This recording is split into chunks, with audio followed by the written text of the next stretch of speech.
अब विकारी शब्दों में क्या पढ़ रहे हैं हम लोग? विशेष विकारी शब्द। ठीक है, विकारी शब्द कितने होते हैं?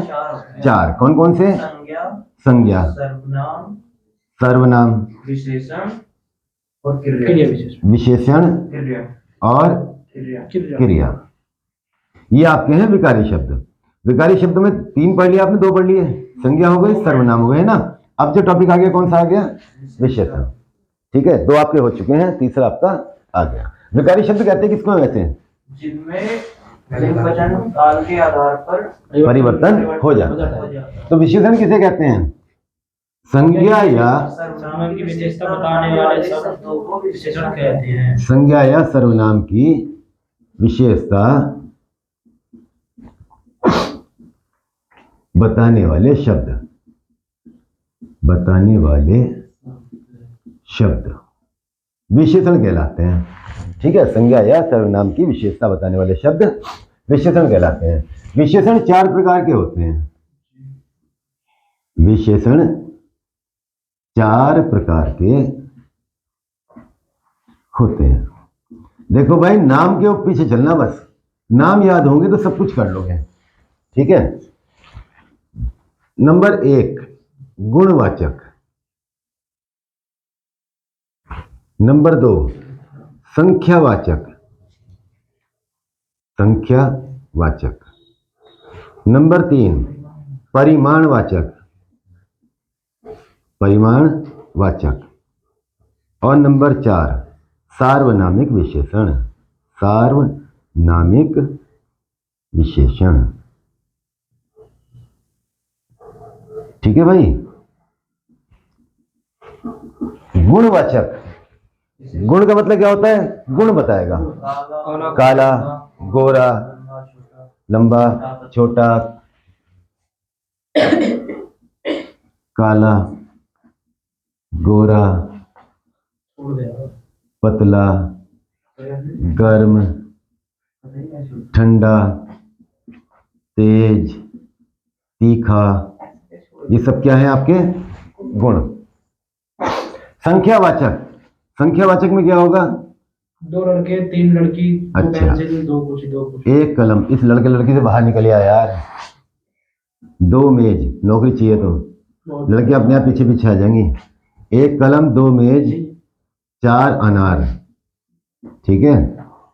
15 कंबल। जहां पे संज्ञा से पहले संख्या लगी हुई होगी वहां पे क्या होगा आपका? संख्यावाचक। ठीक है। अब आ गया परिमाणवाचक। परिमाण यानी कि मात्रा, परिमाण यानी कि मात्रा। 1 किलोमीटर दूर या 1 किलो आम। जब नापने की यूनिट बीच में लग जाएगी संख्या के बीच में, अगर लिखता एक आम, क्या लिखता? एक आम, तो क्या होता है आपका? संख्यावाचक। और लिखा उसे 1 किलो आम, नापने की यूनिट बीच में लगा दी, तो क्या होगा आपका? परिमाणवाचक। 10 लीटर, 2 लीटर दूध, 5 मीटर कपड़ा, 5 मीटर कपड़ा। ठीक है। तो जब नापने की यूनिट बीच में लगी हुई होगी तो इसे कहेंगे हम परिमाणवाचक। ठीक है। सार्वनामिक विशेषण, सर्वनाम की कक्षा में हमने पढ़ा है संज्ञा से पहले सर्वनाम लगा हुआ होगा, वही जो है यहाँ पे संज्ञा से पहले सर्वनाम। जो हमने सर्वनाम में पढ़ा था निश्चयवाचक सर्वनाम, निश्चयवाचक सर्वनाम को ही सार्वनामिक विशेषण कहते हैं। वह लड़का, यह पुस्तक। ठीक है। वह स्थान, तो इसमें जो वह है ये सार्वनामिक विशेषण है। ठीक है। संज्ञा से पहले लगा हुआ सर्वनाम जो होता है वो सार्वनामिक विशेषण कहलाता है। ठीक। अब यहाँ पे संख्यावाचक और परिमाणवाचक में आ जाओ। संख्यावाचक और परिमाणवाचक जो है दो दो तरह के होते हैं। एक हो गया निश्चित और एक अनिश्चित। निश्चित संख्यावाचक और एक हो गया अनिश्चित संख्यावाचक। इसी तरह यहां पे निश्चित परिमाणवाचक, निश्चित परिमाणवाचक, और यह होगा आपका अनिश्चित परिमाणवाचक। ठीक है। निश्चित संख्यावाचक में क्या होगा? 4 अनार, 15 कंबल, 2 मेज। ठीक है। अनिश्चित में क्या होगा? कुछ मेज पड़ी थी, कुछ अनार रखे हुए थे, कुछ कंबल पड़े हुए थे, तो ये क्या हो गया आपका? अनिश्चित। निश्चित परिमाणवाचक में क्या होगा आपका? 2 लीटर दूध, 5 मीटर कपड़ा। इसमें क्या लगा दो? कुछ दूध, कुछ कपड़ा, ठीक है, कुछ आम, तो क्या हो गया आपका? अनिश्चित परिमाणवाचक। चकबंदी लेखपाल परीक्षा में जो सवाल पूछा गया था वो इन टॉपिक से पूछा गया था, चकबंदी लेखपाल परीक्षा 2015। ठीक है। अब सवाल कैसे बनाएगा? वह लड़का, इसे और बड़ा करते हैं,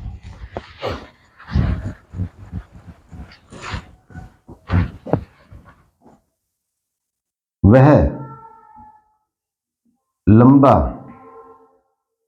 लड़का 2 किलो आम खरीद कर कुछ गरीबों में बांट रहा था।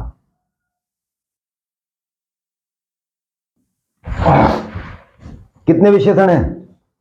वह, एक तो हो गया आपका वह लड़का, एक हो गया आपका लंबा, एक हो गया आपका 2 किलो, और एक हो गया आपका कुछ गरीब। किसी को भी अंडरलाइन कर सकता है। ठीक है। तो वह लंबा लड़का, अगर इसकी बात करें तो एक क्या है आपके पास? सार्वनामिक विशेषण। ठीक है। अगर कहे लंबा को अंडरलाइन कर दें तो लंबा क्या हो गया आपका? गुणवाचक विशेषण। ठीक है। 2 किलो, 2 किलो क्या हो गया? संख्यावाचक विशेषण। ठीक है। कुछ गरीब परिमाणवाचक विशेषण।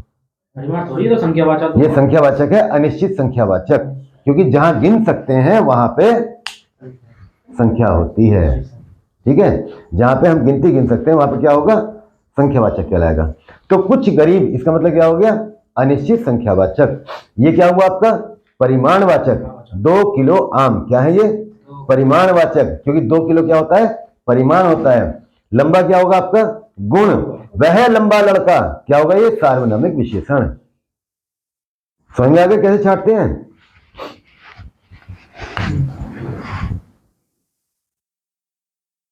शीला ताई अपने बड़े खेत में घूम रही थी, घूम रही थी। तो इसके अंदर, पूरे वाक्य के अंदर केवल एक विशेषण इस्तेमाल हुआ है। कौन सा हुआ है? ठीक है। कौन सा विशेषण इस्तेमाल हुआ है? बड़े खेत। तो बड़े खेत, ये बड़ा क्या है यहाँ पे? गुणवाचक विशेषण। क्या है ये? गुणवाचक विशेषण। तो इतने बड़े वाक्य के अंदर वो कई बार ये भी कह सकता है कि इस वाक्य में विशेषण शब्द का चयन कीजिए। ये हटा दिया, इस वाक्य में विशेषण शब्द का चयन कीजिए, तो चाहे नीचे 4 ऑप्शन लिख के दे देगा, उसमें एक ऑप्शन बड़ा भी लिखा होगा। ठीक है। या इतना सवाल भी पूछ सकता है कि इस वाक्य में किस प्रकार के विशेषण का प्रयोग किया गया है। तो यहां पे बड़ा, बड़ा क्या हो गया? गुण। छोटा क्या हो गया? गुण। ठीक है। धूप बहुत तेज है। लोग कांप रहे हैं धूप के कारण। धूप बहुत तेज है, तो इसके अंदर तेज,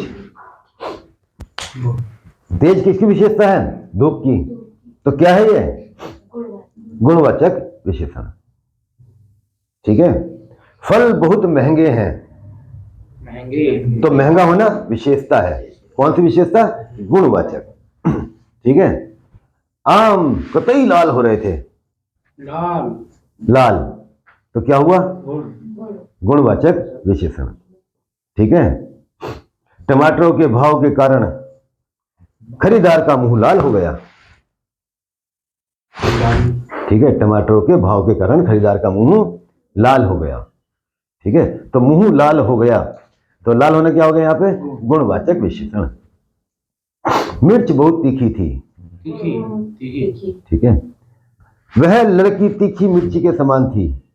मिर्ची गुणवाचक क्या हो गया? गुणवाचक हो गया। क्या हुआ ये? गुणवाचक विशेषण। संज्ञा के विशेषण किसे कहते हैं? बोल के बताओ, विशेषण किसे कहते हैं? विशेषता बताने वाले शब्दों को विशेषण कहते हैं। विशेषण कितने प्रकार के होते हैं? 4 प्रकार के। कौन कौन से?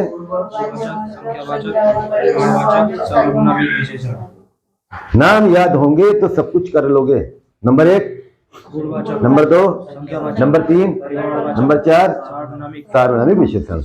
ठीक है, अब इसमें गुण और परिमाण ये दो प्रकार के होते हैं। गुण में हो गया आपका निश्चित और अनिश्चित, सॉरी संख्या में निश्चित और अनिश्चित, परिमाण में भी निश्चित और अनिश्चित। ठीक है, समझ में आ गया। अब अगली जो क्लास होगी तुम्हारी वो होगी चौथे विकारी शब्द की। चौथा विकारी शब्द कौन सा है? क्रिया। और क्रिया से एक सवाल निश्चित तौर पे आएगा ही आएगा। ठीक है।